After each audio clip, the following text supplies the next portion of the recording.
Olá, meus irmãos, saúdo a todos com a paz do Senhor Jesus, nosso Senhor e Salvador, Yeshua HaMashiach.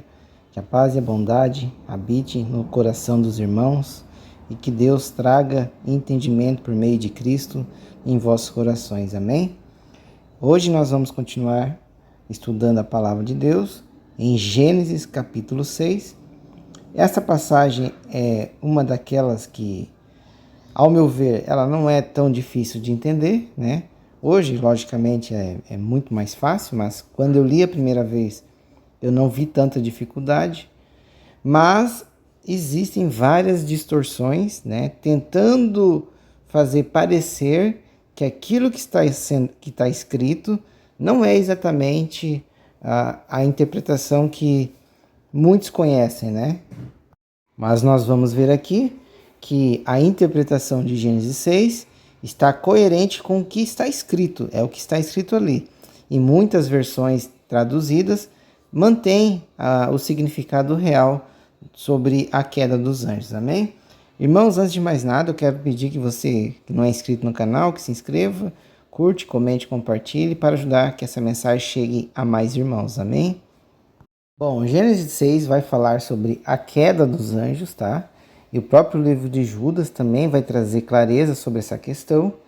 E aqui, irmãos, nessa queda, no livro de Enoque, até eu recomendo que os irmãos leiam. O primeiro Enoque, tá? O segundo Enoque eu já não recomendo muito, tá bom? Não que ele não tenha coisas interessantes, mas ele, ao meu ver, tá? E pelo que eu já li ele, algumas passagens elas são um pouco mais lado mais esotérico, tá? Então o 3 mesmo é bem esotérico, né? Agora o Enoque 1 eu recomendo os irmãos lerem, tá? Porque ele está literalmente super de acordo com as escrituras sagradas, amém?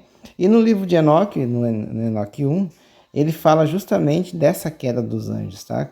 Da reunião que os anjos fizeram no Monte Hermon, né? Por meio do seu líder, o anjo Samiasa, né? O mensageiro Samiasa. Também tinha Azazel, Gadriel e tinham outros anjos, né? Foram cerca de 200 anjos liderados por Samiasa e Azazel, tá? Azazel é o mais peculiar dos anjos ali, porque no final, quando os anjos Miguel, Gabriel, Rafael, eles levam a mensagem para o Eterno, mostrando o que Azazel tem feito, o que Samiasa tem feito. O Senhor lhe dá a punição para os anjos, ok? E em especial para Azazel, porque Deus viu que a terra se corrompeu por causa de Azazel, mesmo que foi Samiasa, né? Um dos seus cabeças e líderes. Por isso que quando fala em comunhão, né? Ele, lá no livro de Enoque fala que eles se amarraram em mútuo juramento. É uma comunhão, né? É um mesmo pensamento, uma mesma ideia. E eles fizeram um pacto por meio de um feitiço, né? Onde ninguém poderia se soltar daquela, vou usar a palavra, amarração.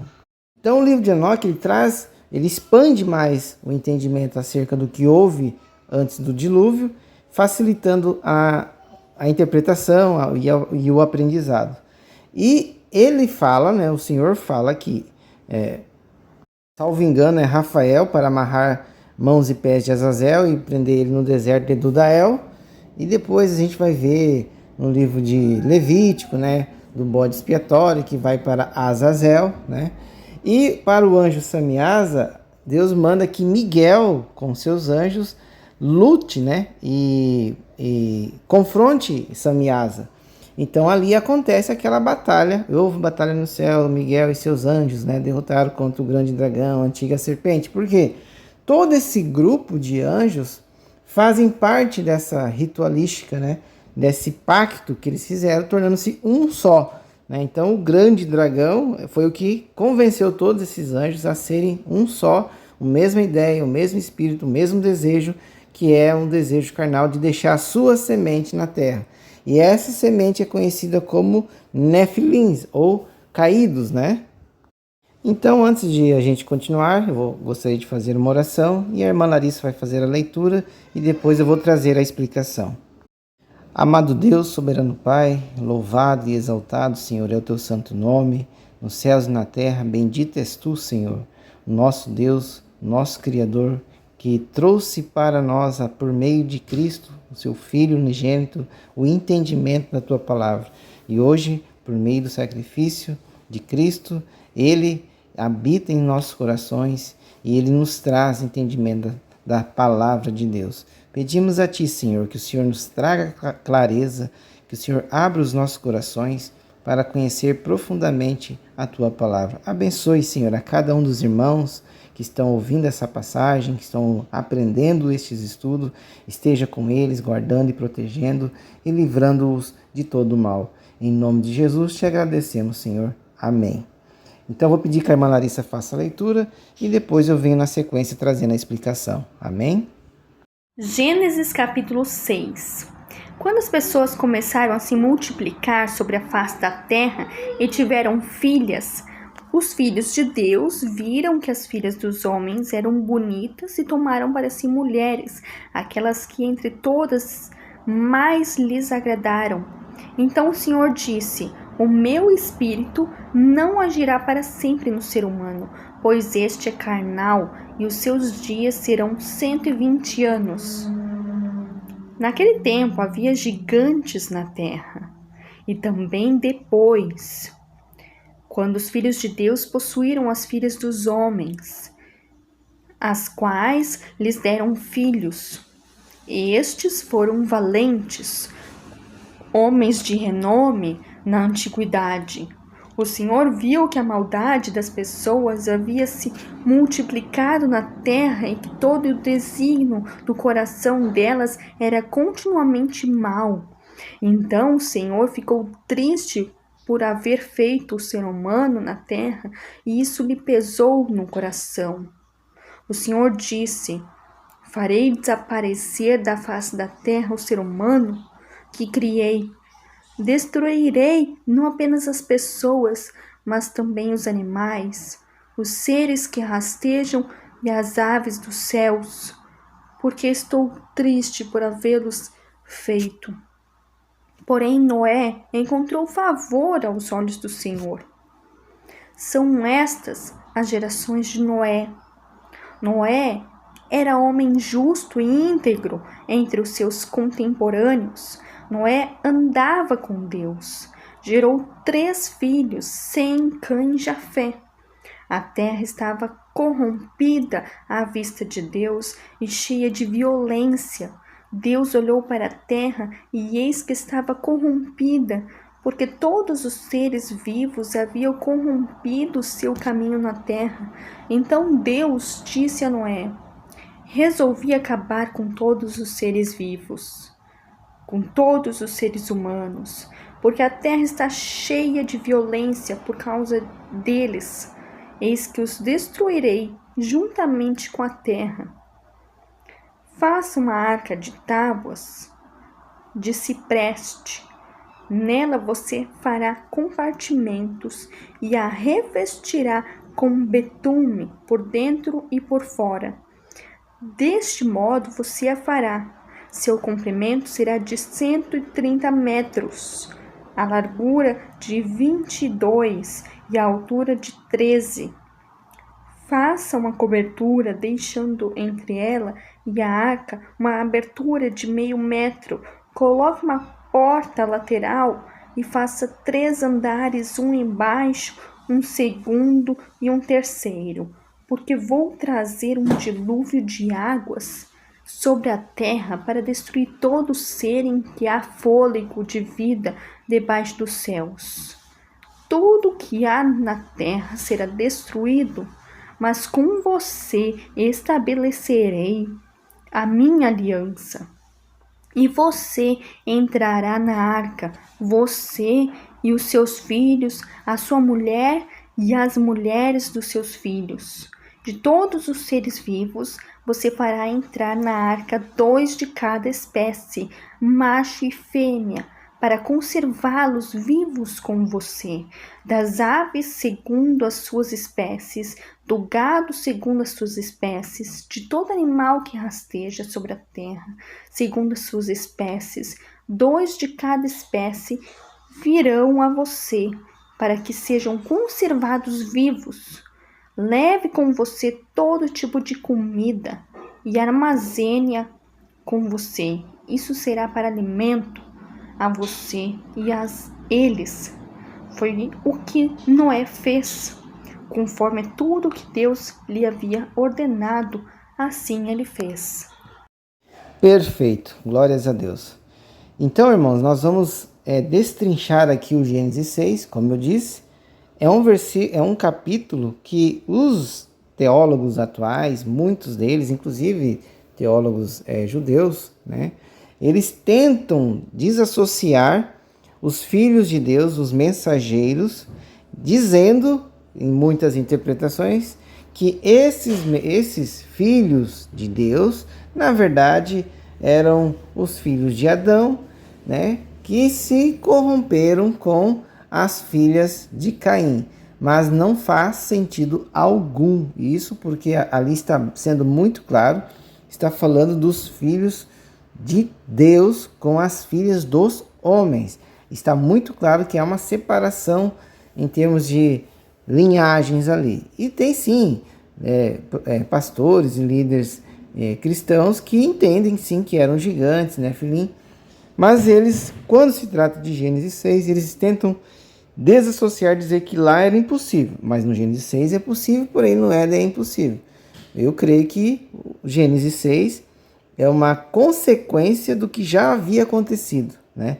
Por isso que Deus permite que o mundo antigo seja dominado pelas trevas, depois Deus derruba e derrota todos eles com seus anjos, manda o dilúvio, salva-se Noé e sua família, os animais que o Senhor manda pôr na arca, e o mundo recomeça pela semente de Noé. Amém? Porém, por meios de invocações ritualísticas e tudo mais, Cã vai trazer de novo essa linhagem maldita. Amém? E o texto é bem claro, irmãos. Olha, e aconteceu que quando os homens começaram a se multiplicar sobre a face da terra, e filhas lhes nasceram. Então está falando dos homens no geral. Não está falando quando os filhos de Caim começaram a se multiplicar sobre a face da terra, e filhas lhes nasceram. Se estivesse escrito assim, ok, beleza, está falando de Caim, da sua descendência. Mas não, fala dos homens, de modo geral, tanto da linhagem de Caim quanto da linhagem de Adão. Fala homens, no sentido geral. E os filhos de Deus viram que as filhas dos homens eram belas e tomaram para si esposas de todas que escolheram. E quando nós vamos ver o significado de filhos de Deus no hebraico, é Bnei Ha-Elohim, né? Ou seja, literalmente filhos de Deus, ok? Seres divinos, filhos de Deus, tá? Essa expressão Bnei Ha-Elohim é achado no livro de Jó, é achado Jó, deixa eu ver, anotei aqui, Jó 1:6, ó filhos de Deus, os filhos de Deus vieram e se apresentaram diante do Senhor, e Satanás veio entre eles, Jó 2:1, vieram os filhos de Deus, Jó 38, versículo 7, quando as estrelas da manhã cantavam, e todos os filhos de Deus jubilavam. Ou seja, está falando dos filhos de Deus, os mensageiros, os seres celestiais. Então essa palavra Bnei Ha-Elohim está ligado literalmente aos mensageiros, aos anjos celestiais.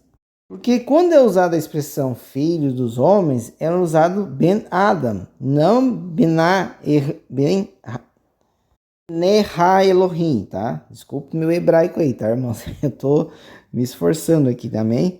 Então, esse filhos de Deus é diferente dos filhos dos homens. Filho dos homens é Ben Adam, filho de Deus, Bnei Ha-Elohim, ok? Então, é claramente os mensageiros, os vigilantes, ok? Que está citado no livro de Enoque.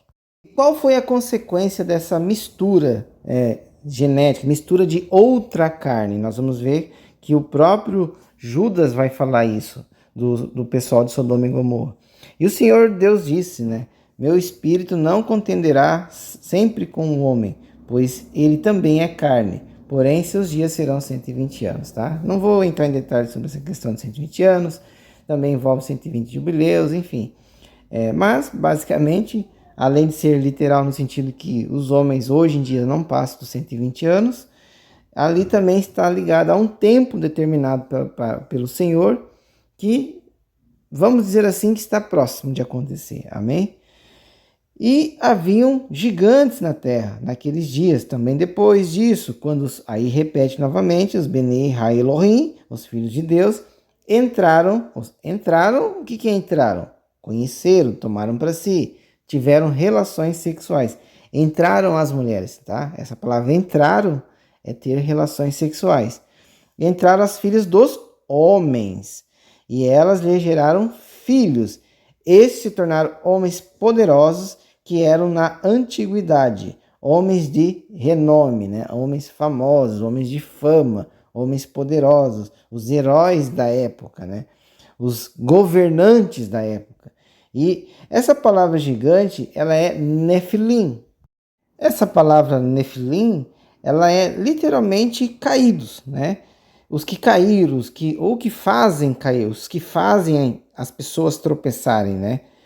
E no hebraico pictográfico, o significado literal dessa palavra seria o seguinte: a letra Nun significa semente, continuação, linhagem, gerar.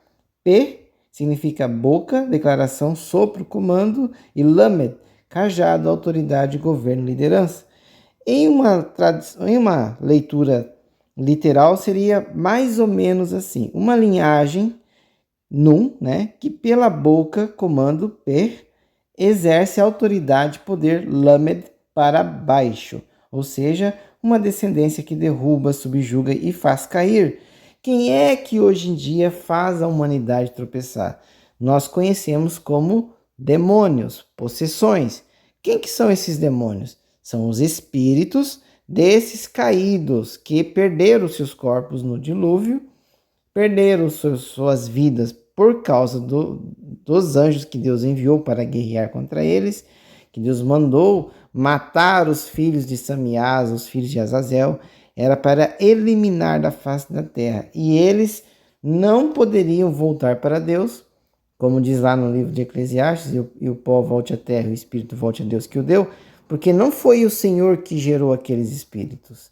Aqueles espíritos vieram de uma carnalidade, de um ritual sexual, e aquilo era abominação, se tornaram demônios, amém? E esses espíritos são esses que Jesus fala ali no livro de Mateus. Eu vou ler aqui rapidamente, Mateus 12. E quando o espírito imundo, ou seja, quando o Nefilim, o demônio, tem saído dos homens, anda por lugares áridos buscando repouso e não encontra. Então diz: voltarei para a minha casa, ou seja, eles precisam também de um lar, de um templo para poder andar sobre a terra.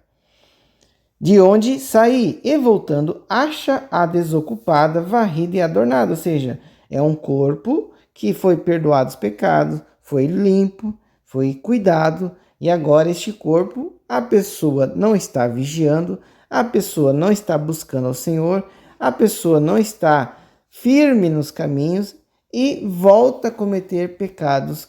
E esses demônios percebem que esse corpo está novamente disponível, e eles levam o quê?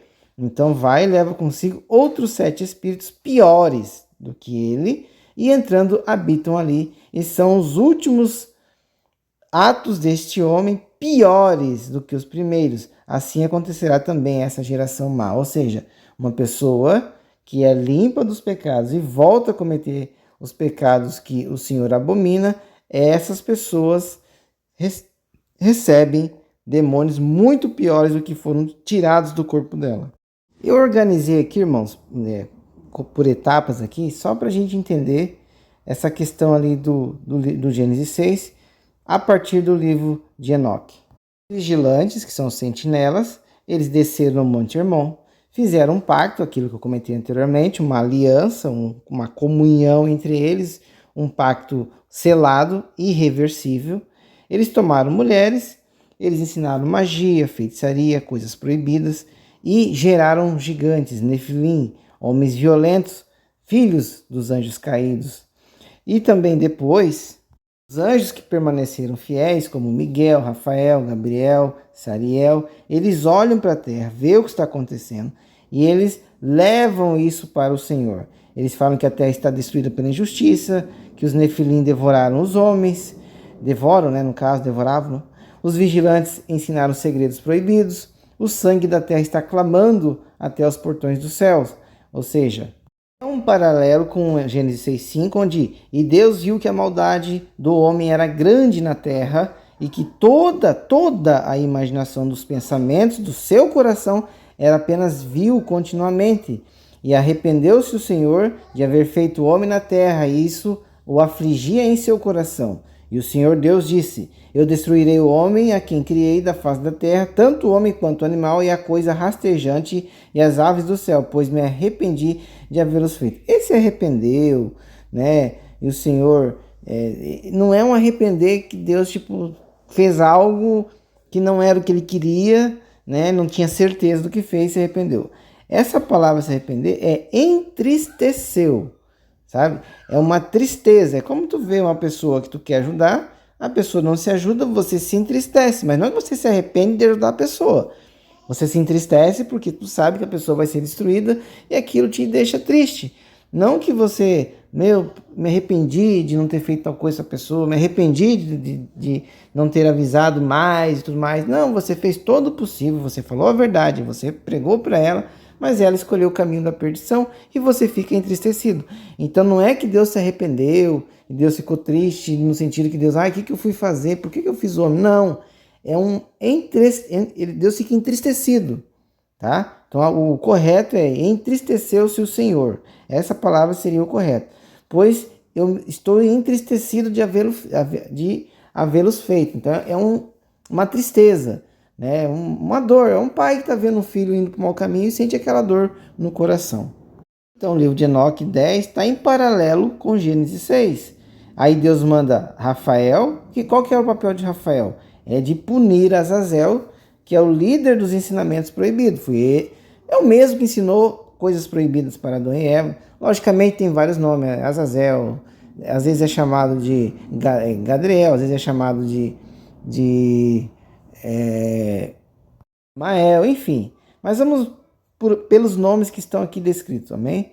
Aí Rafael é mandado para amarrar mãos e pés de Azazel, jogá-lo nas trevas, cobri-lo de pedras no deserto de Dudael, porque ele está associado à corrupção da humanidade, com cosméticos, armas, metalúrgica, feitiçaria e carnalidade. Também Miguel, aí é Miguel que luta contra Shemiasa, Samiasa, que é o líder dos caídos. Aí Miguel tem que prender os vigilantes, acorrentar Samiasa, conduzi-los ao fogo eterno e destruir os seus filhos, que eram híbridos, era uma mistura de filhos das mulheres, que é carne humana, com a carne dos anjos, dos seres celestiais. Deus diz, quando seus filhos se matarem uns aos outros, ou seja, Deus, ele provoca a confusão e a guerra, e eles mesmos se matam mutuamente. E Miguel é quem vai ficar supervisionando o julgamento. Deus também envia Gabriel vai destruir os nefilim, que são gigantes. Ele vai provocar guerra entre os filhos dos vigilantes e os humanos, levar os gigantes a se matar e exterminar, eles mesmos vão se matar, tá? E Uriel vai avisar Noé que a terra vai ser destruída, um dilúvio virá, e é para ele se esconder e se preparar para o dilúvio. Então Rafael aprisiona Azazel, joga ele nas trevas para ele aguardar o julgamento final. Miguel prende Samiasa e os vigilantes líderes, os cabeças, e supervisiona até o castigo dos caídos, e vai ser executado o juízo final deles. Gabriel destrói os nefilins, força a guerra entre eles, e Uriel, ele adverte Noé sobre o dilúvio. Logicamente, quando Deus fala com Noé, é um mensageiro que fala diretamente com Noé. Agora aqui no livro de Gênesis 6, tá? Agora estou voltando para Gênesis 6. Aqui é dito que Deus fala com Noé, porque Deus acha graça aos olhos de Noé. O que é achar graça?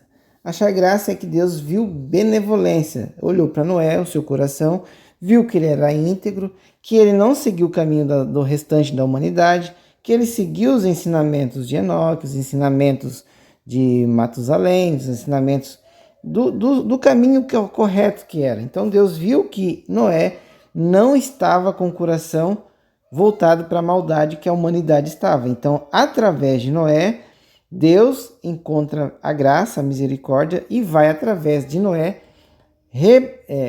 repovoar a terra, tá? Primeiro ele vai destruir com o dilúvio e depois, através dos filhos de Noé, Deus vai repovoar a terra. E Noé gerou 3 filhos, Sem, Cam e Jafé. Aqui na Bíblia não fala da mulher de Noé, mas vocês lembram que eu li no capítulo 4, até vou voltar aqui, o capítulo 4, só para a gente recapitular rapidamente. Nós lemos aqui o seguinte, onde é que está aqui? Gênesis 4, 22, é dito o seguinte: Exilá também teve Tubal-Caim, um instrutor de todo artífice de bronze e ferro, e a irmã de Tubal-Caim era Naamá. Por que Naamá aparece nessa passagem aqui? Por que essa personagem que é citada rapidamente, ela aparece aqui na passagem de Gênesis 4? No livro de Jazer diz que Naamá se casou com Noé, tá?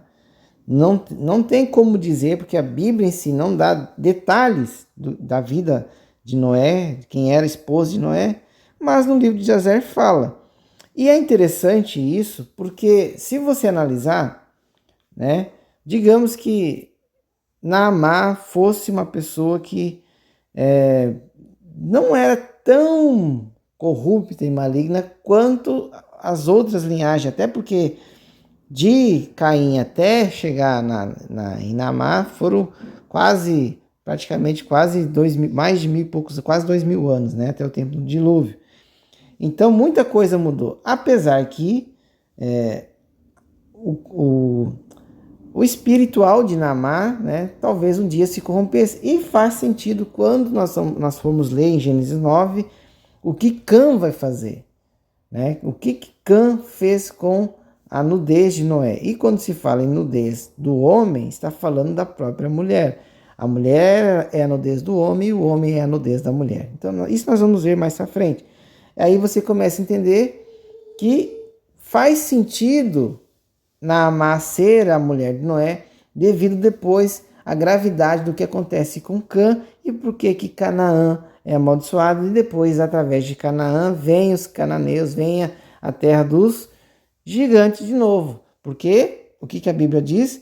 E haviam gigantes na terra naqueles dias e também depois. Ou seja, antes do dilúvio tinha os Nefilim, que são gigantes, e também depois, e isso é comprovado. Nós vamos ver depois que Og, rei de Bazã, a cama dele tinha 4 metros o tamanho da cama dele, era um gigante. Golias e vários gigantes, no livro de Números, quando eles observam a terra de Canaã, eles veem os gigantes, eles falam que eles são como gafanhoto perto daqueles gigantes. Então havia gigantes na terra e também depois.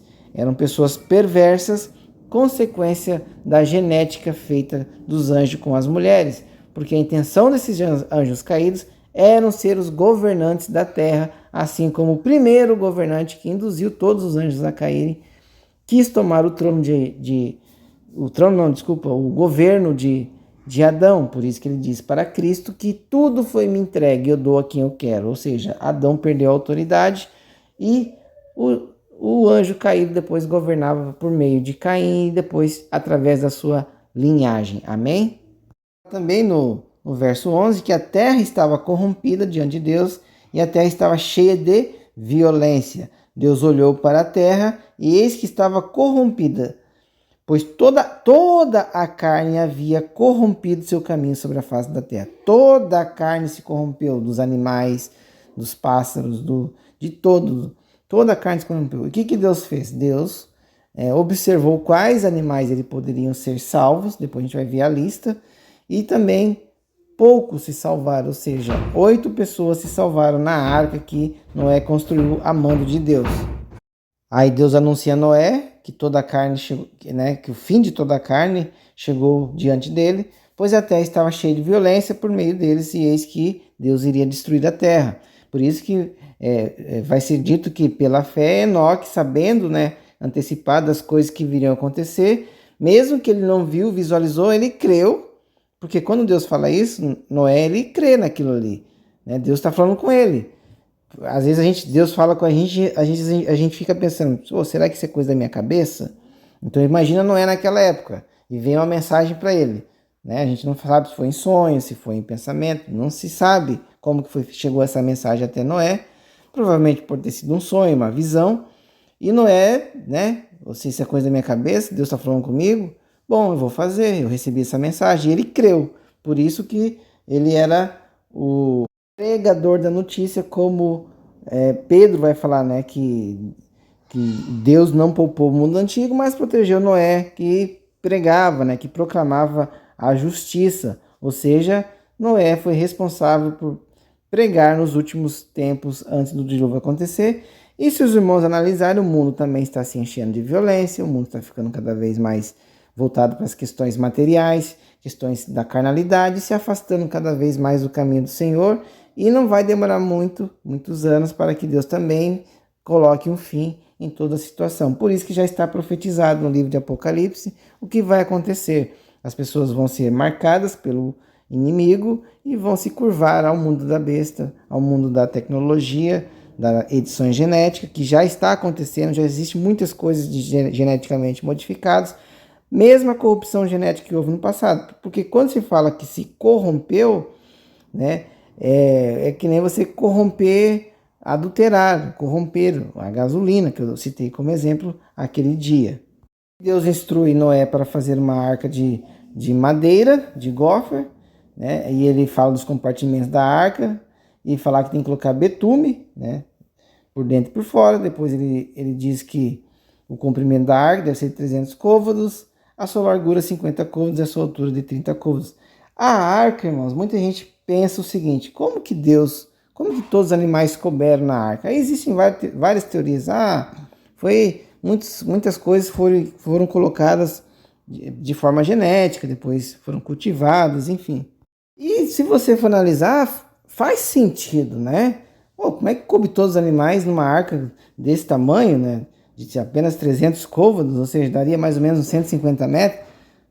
Poxa, tantos animais, né? Como é que eles iam caber em 150 metros? Teria que ser hoje um porta-aviões gigantesco, que nós temos conhecimento de hoje, que é aquele dos Estados Unidos, né? Que tem, não sei, quase meio quilômetro de tamanho. Talvez aquilo lá a gente até imaginaria que caberia alguma coisa, mas 150 metros. Então, irmãos, eu na passagem de Mateus, onde o Senhor multiplica os pães, ali está a resposta. Olha que interessante. E Jesus, ouvindo isso, retirou-se dali num barco para um lugar deserto, apartado, e sabendo o povo, seguiu a pé desde as cidades. E Jesus, saindo, viu a grande multidão e, possuindo de íntima compaixão para com ela, curou os seus enfermos. E quando chegou a tarde, seus discípulos se aproximaram dele, dizendo, o lugar é deserto e a hora já avançada. Despede a multidão para que vão pelas aldeias e comprem comida para si. Ou seja, já estava anoitecendo e os judeus tinham o costume de, quando a viração do dia, eles se recolhiam para descansar. Então Jesus perguntou, não é bom, né, que eles vão assim, né, sem comer nada, né? Então eles lhe disseram, não temos aqui senão 5 pães e 2 peixes. E ele disse, trazem-nos aqui.